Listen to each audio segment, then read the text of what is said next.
दोस्तों, इस देश में होली हो चाहे दिवाली हो, ईद हो चाहे जुम्मा हो, सब उसे बहुत ही मिलजुल कर मनाते आए हैं, क्योंकि यही हमारे देश की खूबसूरती है। शुरुआत से लेकर अब तक सारे धर्म एक साथ मिलजुल कर रहते थे, लेकिन अचानक से भड़काऊ बयानबाजियों का दौर शुरू हो गया। एक दूसरे को बांटने वाले बयान दिए जाने लगे, एक दूसरे में भेदभाव पैदा करने वाले बयान दिए जाने लगे। और ये बयान किसने दिए, ये शायद मुझे आपको बताने की जरूरत नहीं है। दोस्तों, यूपी से लेकर बिहार तक एक बयान बहुत ज्यादा जोरों शोरों से उठाया जा रहा है और इसको एक मुद्दा बनाया जा रहा है कि भाई, क्योंकि 14 मार्च को होली है और उसी दिन रमजान का महीना चल रहा है, उसी दिन जुम्मा भी है। जुम्मे की नमाज अदा करने के लिए मुस्लिम समुदाय के लोग मस्जिद जाएंगे।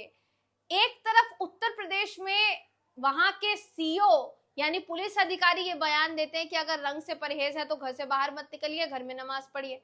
दूसरी तरफ बिहार में भारतीय जनता पार्टी के नेता कहते हैं कि अगर रंग से परहेज है आपको तो आप घर से बाहर मत निकलिए, क्योंकि अबीर वबीर अगर डल गया आपके ऊपर तो आपको आपत्ति नहीं होनी चाहिए। फिर अगर निकलना है तो अपने रिस्क पर निकलिए।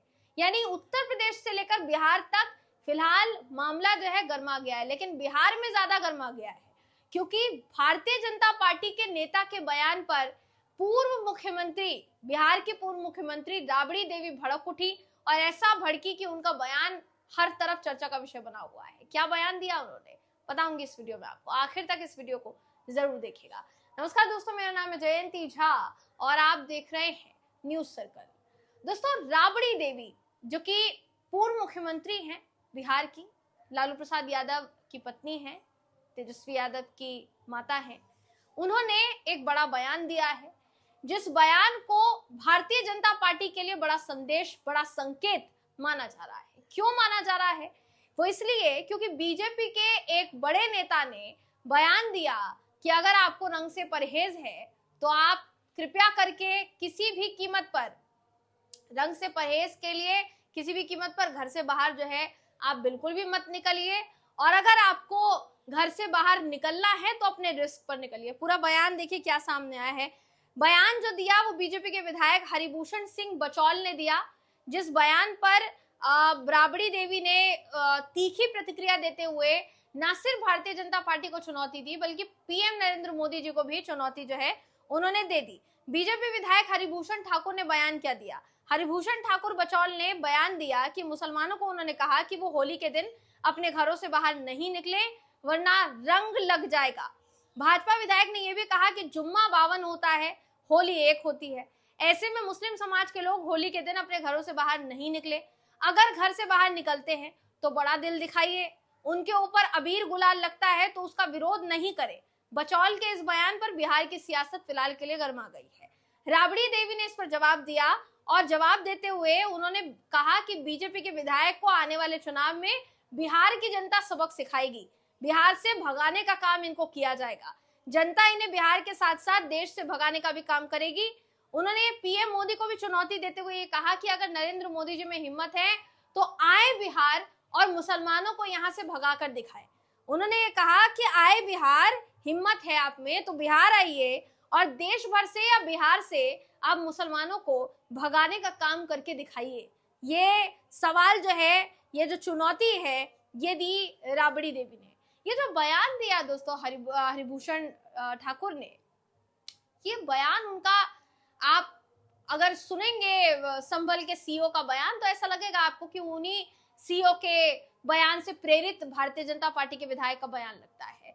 क्योंकि उत्तर प्रदेश के संभल के सीओ अनुज चौधरी ने एक बयान दिया, एक प्रेस कॉन्फ्रेंस, एक ब्रीफिंग के दौरान उन्होंने बयान दिया। पीस ब्रीफिंग हो रही थी, मीटिंग हो रही थी, पीस मीटिंग, और उसके दौरान उन्होंने ये बयान दिया कि हम तो ये काम करेंगे कि होली और जो जुम्मा है वो दोनों एक दिन पड़ रहा है तो शांति बनाए रखने की अपील सबसे करते हैं, लेकिन जो समुदाय नमाज अदा करने के लिए जाने वाला है मस्जिद में, उनसे यही कहेंगे कि अगर आपको परहेज है, आपको सही नहीं लगता रंग लगाना, तो आप घर में ही रहिए, घर में रहकर नमाज अदा कीजिए, बाहर निकलने की आपको अनावश्यक जरूरत नहीं है, घर में बच्चों के साथ रहिए, घर में ही नमाज आप पढ़िए। अब ये जो 52 जुमा एक होली वाली बात है, ये अनुज चौधरी ने उत्तर प्रदेश में कही, जिस पर बवाल मचा हुआ था। और अब यही बात सेम लाइन के साथ ये कह रहे हैं हरिभूषण ठाकुर, भारतीय जनता पार्टी के विधायक बिहार में, जिसको लेकर अब राबड़ी देवी जो है वो भड़क उठी। दोस्तों, ये बात किसी से भी छिपी नहीं है कि बीते कुछ समय में एक समुदाय विशेष को लेकर किस कदर नफरत फैलाने का काम किया गया है।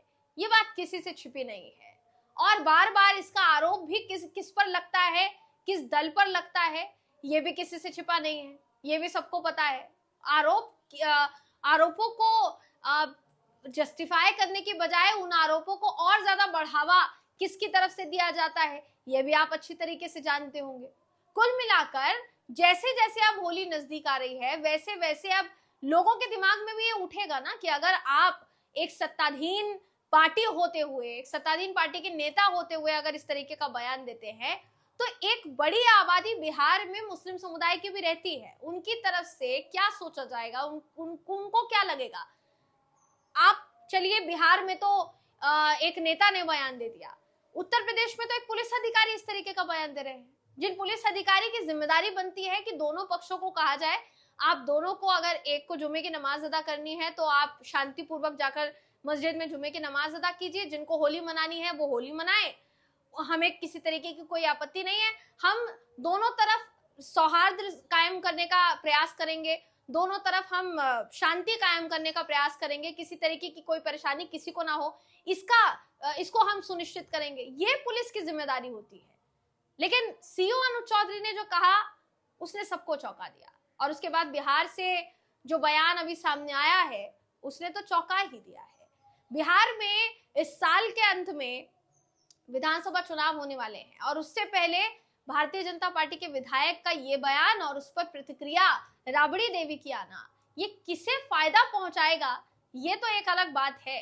लेकिन कहीं ना कहीं जो बयान एक समुदाय विशेष के भरोसे को डगमगा सकता है, क्या उस भरोसे को जीत पाने में राबड़ी देवी कामयाब जो है साबित हो जाएंगी?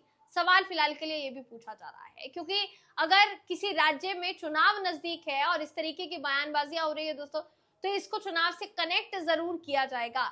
लेकिन क्योंकि उत्तर प्रदेश में फिलहाल जो बयान की शुरुआत हुई अब वो बिहार तक पहुंच चुकी है, ऐसे में सवाल यही पूछा जा रहा है कि क्या संवैधानिक पद पर बैठे नेता, पुलिस अधिकारी सबको समान रूप से आंक रहे हैं? जिस बात की शपथ उन्होंने ली थी, जिस संविधान की शपथ उन्होंने ली थी, संविधान में क्या ये लिखा है कि एक समुदाय विशेष को दूसरी तरह से आंको और दूसरे समुदाय विशेष को दूसरी तरीके से आंको? सबको एक साथ एक बराबर दर्जा देने की बात कही गई है ना संविधान में। तो संवैधानिक पद पर बैठे लोग आखिर इसको स्वीकार करने के लिए तैयार क्यों नहीं है, मानने के लिए तैयार क्यों नहीं है? क्या इनकी ऐसा इनका बर्ताव क्या समाज में माहौल बिगाड़ने का काम नहीं करेगा? दोस्तों, आपको क्या लगता है? आपकी राय हमें कमेंट करके आप जरूर बताइएगा। अगली वीडियो में आपसे फिर मुलाकात होगी, तब तक के लिए